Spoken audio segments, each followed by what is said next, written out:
There are champions, and then there are figures who change the meaning of victory itself.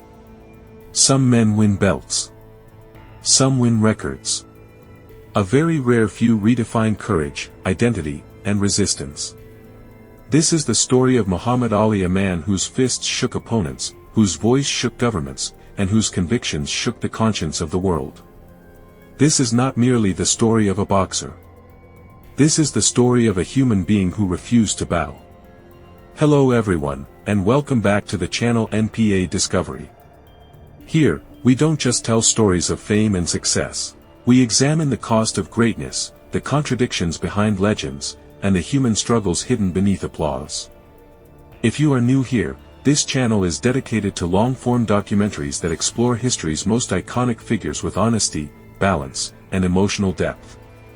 Today's story is one of the most important we have ever told. The title of this documentary suggests something bold, that Muhammad Ali's most important battles were not fought in the ring. I agree with that statement completely, because while Ali's boxing achievements were extraordinary, they alone do not explain why he remains one of the most powerful figures of the 20th century. Plenty of fighters won championships. Very few changed culture, politics, language, and identity. Ali did. And to understand why, we must go back not to his first title fight but to his origins. Before we begin, a quick request. If you value documentaries that go beyond surface-level storytelling, videos that take time, research, and care, please like, share, and subscribe.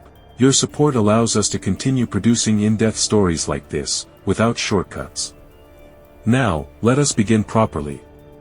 Born into history, before he knew his own name. Muhammad Ali was born Cassius Marcellus Clay Jr. on January 17, 1942, in Louisville, Kentucky, at a time when America was deeply divided by race, law, and opportunity. Pasted. His name carried historical weight long before he understood its meaning. He was named after a white 19th-century politician who once owned enslaved people and later renounced slavery. That contradiction, oppression and resistance bound together, would echo throughout Ali's life. Ali was also a descendant of Archer Alexander, a formerly enslaved man whose likeness was used in the Emancipation Memorial in Washington, D.C. His bloodline carried both trauma and survival. History did not begin with Ali. It moved through him. The mouth that shocked the sport. When Ali turned professional, he brought something boxing had never seen. He talked. Relentlessly. Poetically. Provocatively. Inspired by professional wrestler Gorgeous George, Ali turned trash talk into performance art. He rhymed insults. He predicted knockouts. He humiliated opponents verbally before ever touching them. Critics called him arrogant. Promoters called him dangerous. Fans couldn't look away.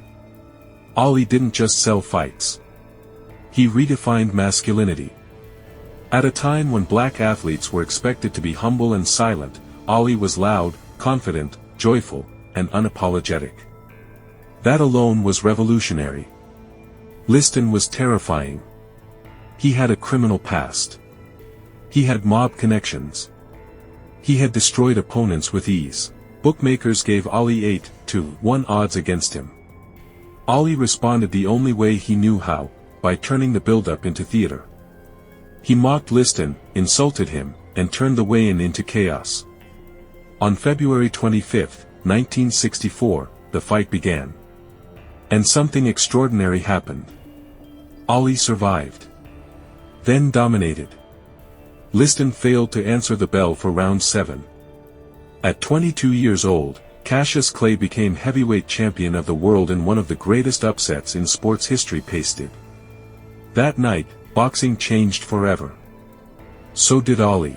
When Muhammad Ali defeated Sonny Liston and claimed the heavyweight championship, the world believed it had finally figured him out. They were wrong. Because the title belt was never his ultimate goal. What came next would cost him money, reputation, freedom, and nearly his career. And he chose it anyway. Muhammad Ali, a name the world resisted. The name Muhammad Ali was given to him by his spiritual mentor. Ali accepted it immediately. The public did not. Sportswriters refused to use it. Promoters mocked it. Broadcasters ignored it. Some deliberately continued calling him Cassius Clay as an act of defiance. Ali responded calmly, but firmly, "That is not my name." This was not arrogance. It was self-ownership. And the more the world resisted, the more determined Ali became. 3 years in exile, when silence becomes strength. Ali's exile from boxing lasted over 3 years. For a professional athlete, this is catastrophic. For a heavyweight boxer, it is potentially career-ending. He missed what should have been his prime. But instead of disappearing, Ali spoke. He traveled to universities. He debated professors. He addressed crowds, sometimes hostile, sometimes supportive. These were not polished speeches. They were raw conversations about morality, race, power, and faith. And slowly, something changed. The Supreme Court, and a quiet victory. In 1971, the United States Supreme Court unanimously overturned Ali's conviction. The ruling acknowledged that Ali's conscientious objection had been improperly dismissed. Legally, Ali was vindicated. But the damage, to his career, his body, his finances, had already been done. Still, he did not express bitterness. He expressed relief. Because for Ali, this was never just about boxing. It was about standing firm when everything was taken away. The return, the rivalries, and the price of greatness. When Muhammad Ali stepped back into the ring after more than 3 years in forced exile, the world saw a familiar face. But the man inside that body was not the same. He returned older. He returned slower. And he returned carrying a weight that no championship belt could measure. Yet he returned anyway. Because for Ali, boxing was never just a profession. It was a platform, one he had fought to reclaim, coming back to a different world.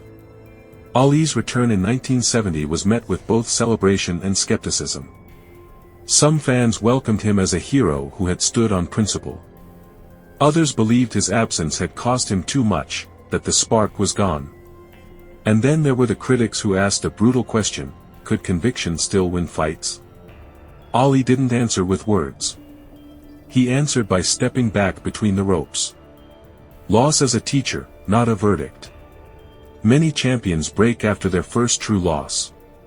Ali did not. He studied it. He absorbed it. He evolved. He understood something essential: the body ages, but strategy adapts. Ali began fighting smarter, not faster. He leaned on psychology, timing, and endurance. He accepted that speed alone could no longer carry him.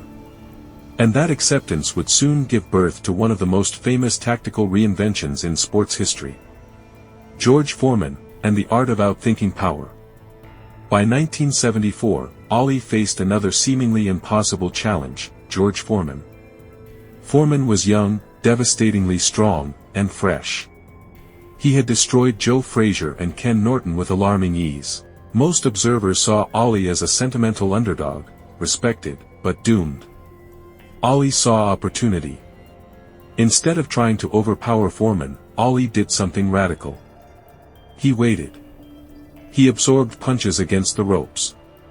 He conserved energy. He let Foreman exhaust himself. This strategy, later known as the rope-a-dope, was not reckless. It was calculated. And when Foreman finally slowed, Ali struck. The knockout that followed wasn't just a victory.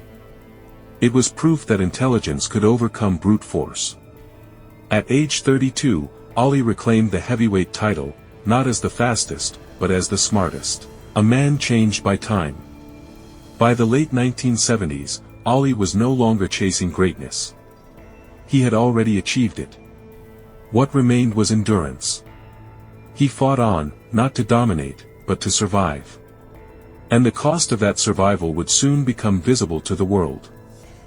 Beyond the ring, illness, transformation, and the quiet triumph of legacy. When Muhammad Ali finally stepped away from professional boxing, the world believed it was witnessing the end of a legend. In truth, it was witnessing a transformation.